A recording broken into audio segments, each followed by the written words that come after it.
Hola, mi nombre es Andrea Liz Rodríguez López y junto con mi compañera Renata Viña Violante vamos a exponer el tema del transporte de sólidos para la materia de operaciones unitarias 1. La importancia del transporte de sólidos. El transporte puede clasificarse según el tipo de sustancia a transportar en líquidos, gases y sólidos, siendo el transporte de la materia sólida el más complejo que el transporte de fluidos.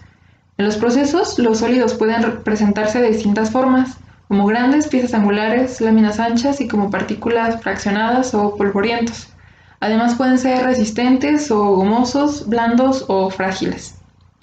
Es muy común que la industria necesite transportar sólidos desde el punto de suministro de la materia prima al inicio del proceso, de este punto hacia el lugar de almacenamiento y del lugar de almacenamiento a la línea de empacado. Se pueden clasificar en función del espacio físico donde se desarrolla como externo e interno. En el externo son transportes periódicos y no continuos.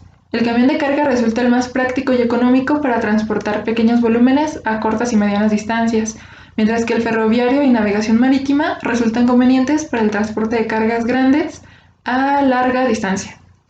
El transporte interno de la planta variará según las características y el proceso de la planta y depende de las características del material, como tamaño, peso, dureza y la humedad.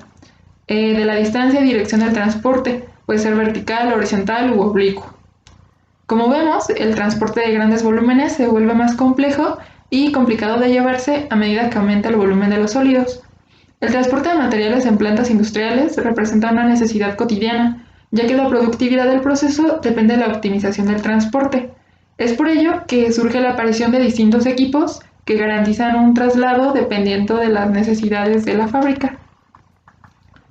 Dependiendo del tamaño de la planta, se puede requerir que el traslado sea de forma horizontal, vertical u oblicuo. De igual manera, el movimiento de los sólidos puede ocurrir por gravedad, manualmente o aplicando una potencia externa. El transporte de los sólidos se clasifica en mecánicos o lechos fluidizados. El primero involucran partes mecánicas en movimiento que arrastran el material y están en contacto con el sólido, mientras que el segundo, el material está suspendido y se moviliza a través de los ductos. Tiene como ventaja respecto al traslado convencional mecánico que es más rápido y no hay impedimentos de transporte en cualquier dirección y es fácilmente automatizable. Los equipos de transporte es el equipo mecánico que es el mejor coordinador de los procesos. No solo elimina el trabajo manual, sino que también sirve para regular la marcha del proceso y para convertir una operación intermitente en una operación continua. Algunos ejemplos son la cinta transportadora, que funciona mediante la banda donde se transporta el producto. Sirven para transportar el material en forma horizontal o ligeramente inclinados.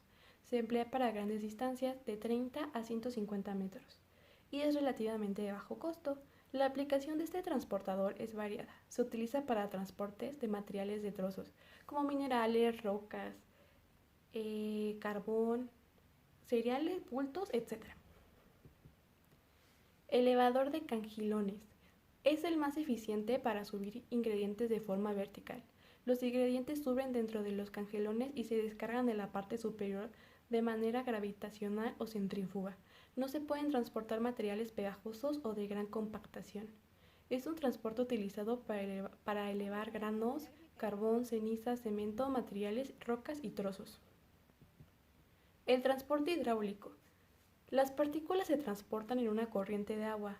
Tiene menor velocidad de flujo y los sólidos se mueven a la velocidad del fluido. El transporte neumático. Utilizan para mover los ingredientes por medio de succión o presión.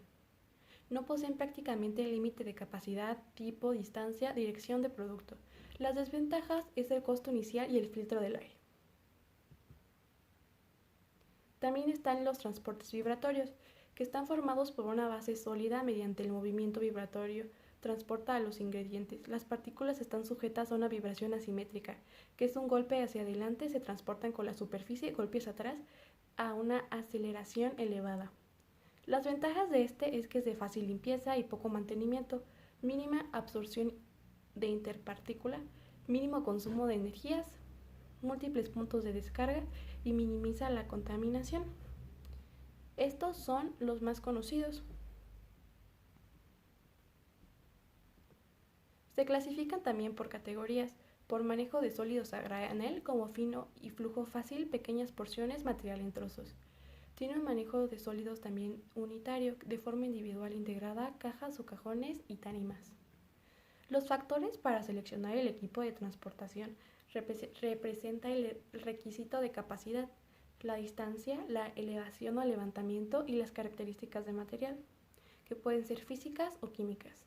El requisito de procesamiento, que es calentamiento, mezclado y secado, y los costos corporativos.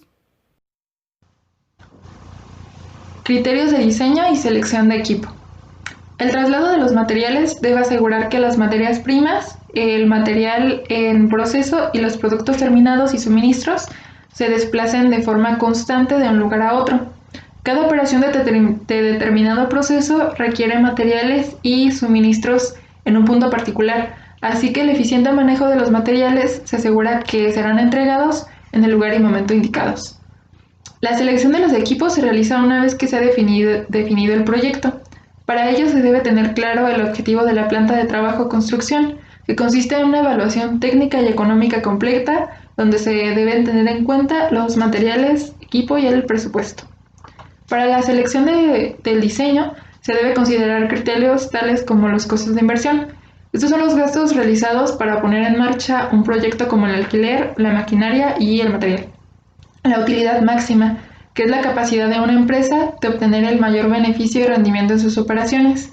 Las empresas maximizan sus utilidades cuando las ganancias son mayores a su costo de producción, es decir, se vuelve más rentable.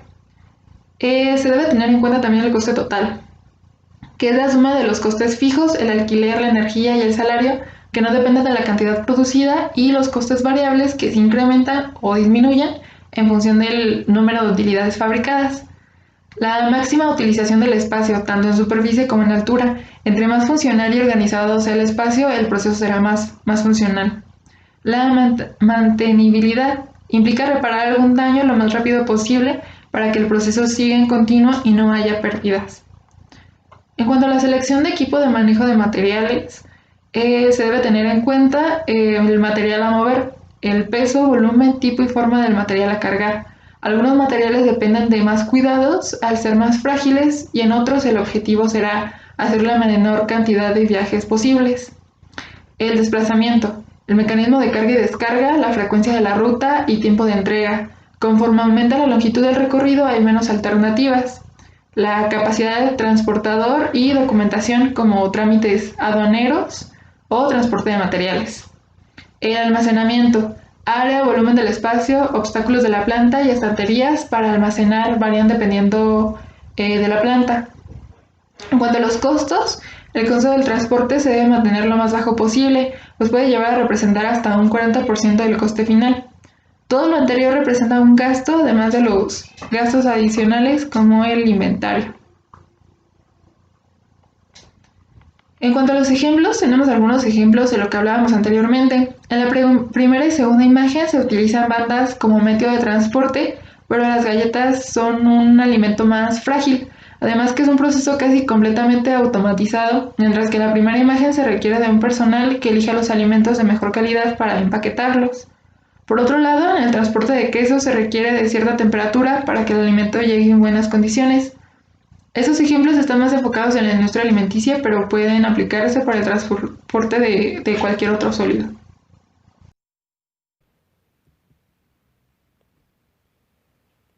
El cálculo de la potencia requerida de transporte de sólidos es donde F es un factor de fricción que suele asumirse igual a 0.05. L es la longitud de la línea de transporte, lo que es una constante igual a 30.5, y W es el peso de todas las partes móviles de la línea. B es la velocidad de la línea. La potencia para mover la cinta de la carga horizontalmente es la siguiente fórmula, donde T es la capacidad del sistema de transporte. La potencia para elevar la carga es la siguiente fórmula. Para calcular la potencia total deben sumarse todas las potencias dadas de la ecuación anterior.